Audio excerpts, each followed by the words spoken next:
사도행전 1장 6절에서 11절까지의 말씀입니다.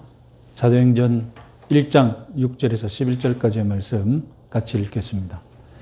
그들이 모였을 때에 예수께 여쭈어 이르되 주께서 이스라엘 나라를 회복하심이 이때니까 하니 이르시되 때와 시기는 아버지께서 자기의 권한에 두었으니 너희가 알 바 아니요 오직 성령이 너희에게 임하시면 너희가 권능을 받고 예루살렘과 온 유대와 사마리아와 땅끝까지 이르러 내 증인이 되리라 하시니라. 이 말씀을 마치시고 그들이 보는데 올려져 가시니 구름이 그를 보이지 않게 하더라. 올라가실 때에 제자들이 자세히 하늘을 쳐다보고 있는데 흰옷 입은 두 사람이 그들 곁에 서서 이르되 갈릴리 사람아 어찌하여 서서 하늘을 쳐다보느냐. 너희 가운데서 하늘로 올려지신 이 예수는 하늘로 가심을 본 그대로 오시리라 하였느니라. 아멘. 누가복음의 1부의 끝과 사도행전이라는 2부의 시작은 겹치는 부분이 있었습니다. 저자가 일부러 그렇게 했죠. 그 핵심은 예수님이 승천하신 후 성령을 보낼 테니 너희는 기다리라 이런 명령하셨다는 것입니다. 그리고 그 시기에 관하여서는 예수님은 부정확하게 몇 날이 못 돼요라고 예고만 하셨습니다. 하지만 독자인 우리는 10일 후 오순절임을 알고 있습니다.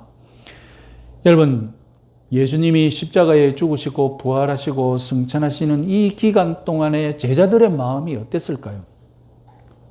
우리는 제자들이 제일 먼저 십자가 사건 때 어떻게 행동했는지 알고 있습니다. 모두 도망자가 되었고 그리고 무서워서 모처에 숨어 있었습니다. 연약한 인생이니 그럴 수 있겠죠. 그런 제자들을 예수님이 살아서 부활하셔서 다시 찾아가셨죠. 제자들의 심리 상태를 뭐라고 할까요?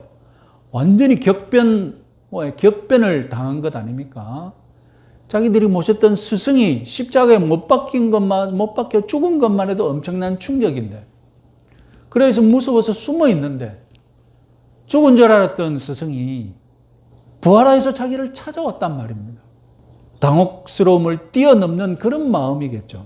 이제 어떻게 해야 하나, 무엇을 해야 하나, 혼란 그 자체라고 해도 부족할 것입니다. 예수님은 이런 제자들을 충분히 이해해 주시고 이 제자들을 바로잡기 위해 40일이라는 시간을 투자하신 것입니다. 왜 이들을 이렇게 예수님이 바로잡아야 합니까? 예수님이 승천하시면 이들이 예수님의 지상 대리인이 되어야 하거든요. 그래서 3절은 이미 부활하신 예수님이 40일간 제자들에게 하나님의 나라에 관해 가르치셨다라고 말합니다. 거기다가 메시아이신 예수님이 승천하시고 성령을 보내신다고요? 자, 제자들은 이 모든 상황을 어떻게 받아들이고 해석했을까요? 막 믿음이 솟아나가지고 아멘 아멘 했을까요? 당연히 제자들은 유대인답게 구약 성경과 구약에 근거한 유대 신앙 안에서 해석했겠죠. 그 결과 제자들이 예수님께 질문한 것이 6절, 주께서 이스라엘 나라를 회복하심이 이때이니까입니다. 제자들은 이 질문에 세 가지 요점을 담았습니다. 첫 번째 요점은 하나님 나라에 관한 것입니다. 질문을 문자적으로 번역하면 이렇습니다. 이때에 주께서 이스라엘에게 왕국을 다시 일으킵니까?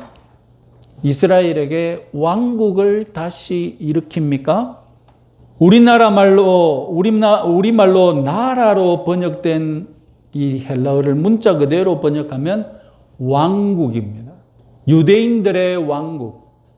유대인들은 유대의 왕국이 곧 하나님 나라라고 믿고 있었습니다. 구약시대엔 틀린 믿음이 아니죠. 하나님 나라라고 하면 구약시대엔 곧 이스라엘 왕국, 유대 왕국이었으니까요. 그러나 예수님은 이 이스라엘이라는 민족을 넘어서 하나님 나라를 가져오신 분이셨습니다. 하나님 나라는 이제 이스라엘이라는 땅과 민족을 초월하여서 모든 민족 가운데 하나님이 통치하시는 영적인 나라가 된 줄 믿으시기 바랍니다. 두 번째 요점은 왕국의 회복하심에 대해 질문했습니다. 왜 이런 질문을 했을까요? 지금 이스라엘은 로마에게 지배를 받고 있기 때문입니다. 이스라엘에게 지금 진정한 유대 왕국이 없는 처지였던 것입니다. 이런 상황에서 제자들이 유대 왕국의 회복을 질문한 이유는 유대 왕국이 회복된다는 것을 구약의 선지자들이 예언했기 때문입니다.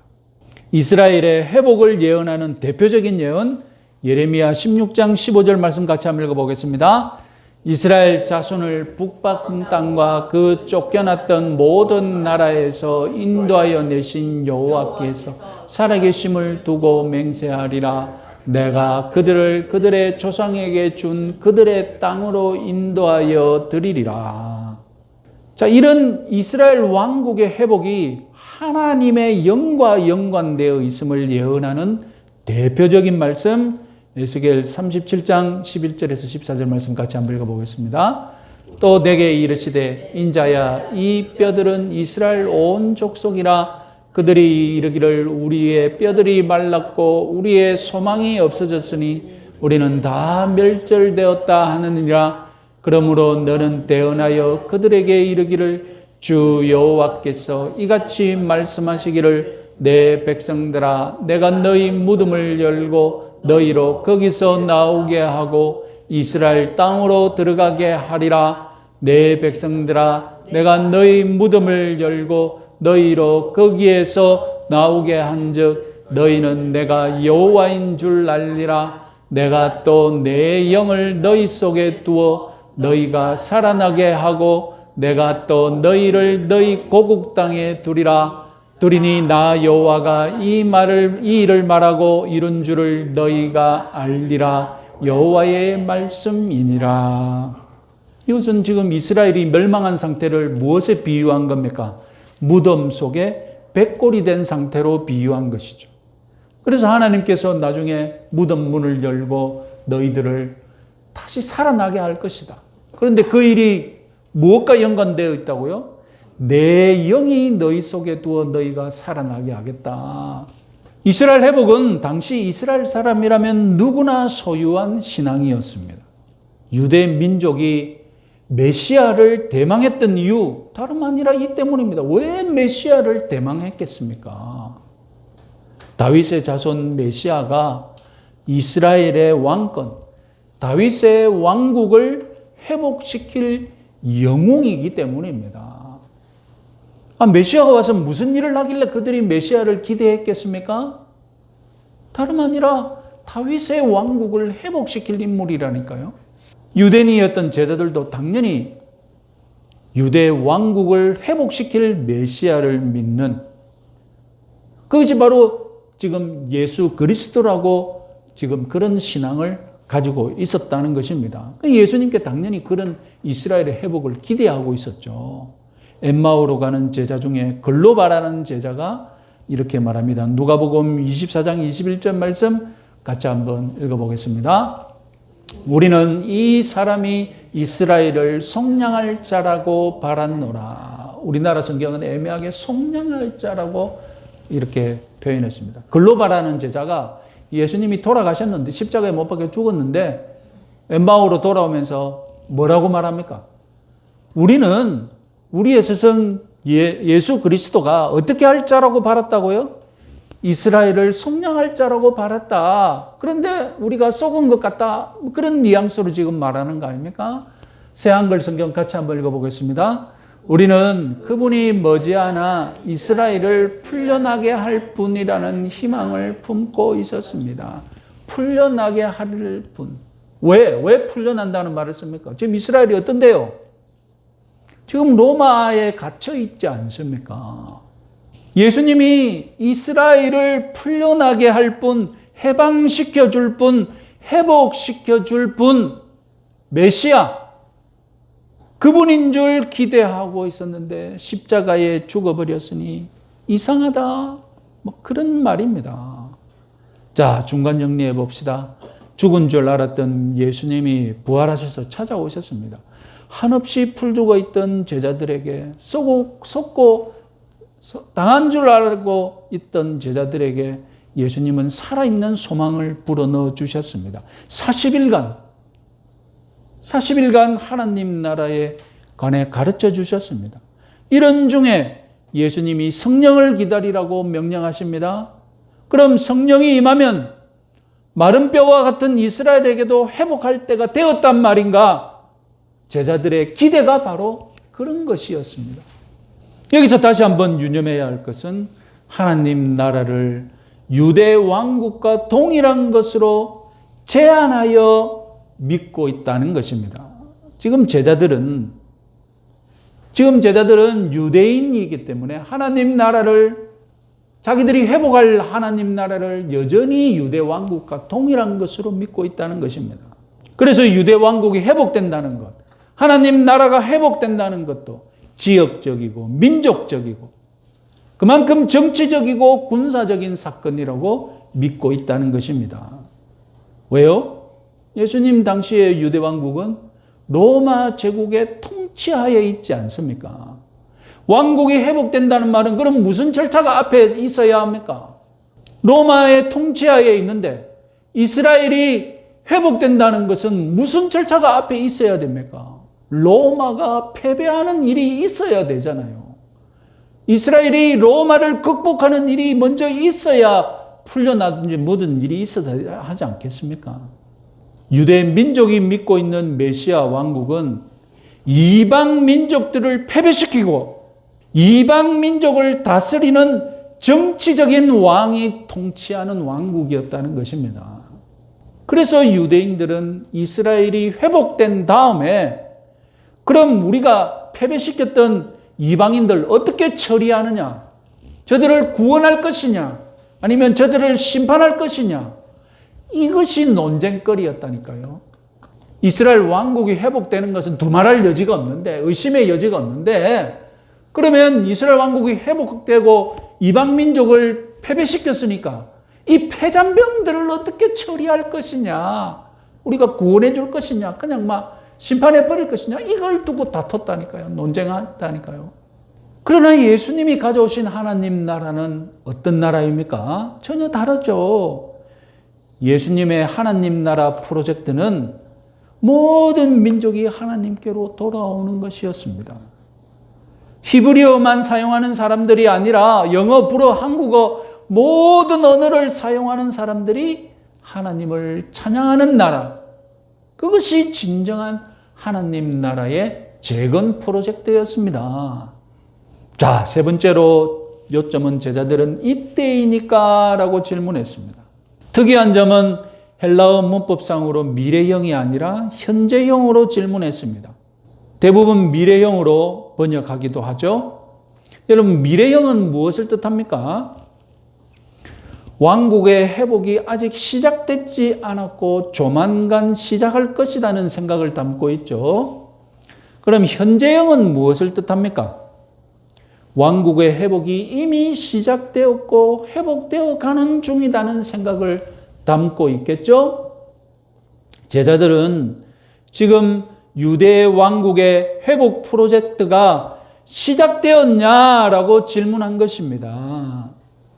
제자들도 부활 이후 40일간 예수님이 하나님 나라를 가르쳐 주시면서 지금 이 시간들이 대단히 특별한 시간이라는 것을 깨닫기 시작합니다. 거기다가 예수님이 성령을 곧 줄 것이다. 이런 지금 말까지 하셨습니다. 그러니까 제자들이 뭐라고 질문한 것입니까? 예수님, 지금 왕국 회복 프로젝트가 시작되었습니까? 지금 이 시간 시작되었습니까? 이렇게 질문한 것이에요. 제자들은 유대 왕국의 회복 프로젝트가 시작되었다면 자기들이 무엇을 준비해야 하는지, 어떤 역할을 맡아야 하는지 궁금했겠죠. 여러분, 사실 제자들은 이미 유대 왕국이 회복되면 내가 무엇을 해야겠다, 나름 생각을 다 가지고 있었습니다. 그것은 오래전부터 가진 생각입니다. 마가복음 10장 35절부터 37절까지 같이 한번 읽어보겠습니다. 세베대의 아들 야고보와 요한이 주께 나와 여짜오되 선생님이여 무엇이든지 우리가 구하는 바를 우리에게 하여 주시기를 원하옵나이다. 이르시되 너희에게 무엇을 하여 주시기를 원하느냐. 여짜오되 주의 영광 중에 우리는 하나는 주의 우편에 하나는 좌편에 앉게 하여 주옵소서. 주의 영광 중에라는 말은 어떤 시간일까요? 어떤 상황일까요? 예? 주의 영광 중에는 어떤 상황을 이들이 가정하고 지금 소원을 낸 것일까요? 이스라엘이 회복이 되어서, 이스라엘이 회복이 된다는 것은 무엇이 새로워진다는 것이라고 했습니까? 이스라엘의 왕국이 새로 건립되는 거고, 그 왕국의 왕은 누구입니까? 다윗의 후손 메시아거든요. 예수님이 메시아라고 믿고 있잖아요. 예수님이 주의 영광 중에라는 말은 예수님이 나중에 유대 왕국을 회복시켜서 유대 왕을 다스리는 왕이 되시면 그때에 내 아이에 어떻게 해달라고요? 하나는 주의 우편에 하나는 좌편에 앉게 하여 주옵소서. 아마도 제자들은 왕국 회복 프로젝트에 참여해서 공을 쌓고 그래서 자리를 얻을 생각을 다시 회복했던 것입니다. 예수님 따라다닐 때 이런 생각을 했는데 예수님이 죽으면서 십자가에 죽는 모습을 보면서 그들은 어떻게 됐습니까? 속았다. 우리가 헛된 꿈을 꾸었구나. 일거이 폭망하는 수준으로 되었던 거예요. 그런데 다시 하나님 나라를 가르치고 성령이 온다고 하니까 그들 속에 다시 무엇이 솟아나겠습니까? 예수님 지금 왕국이 회복되고 있습니까?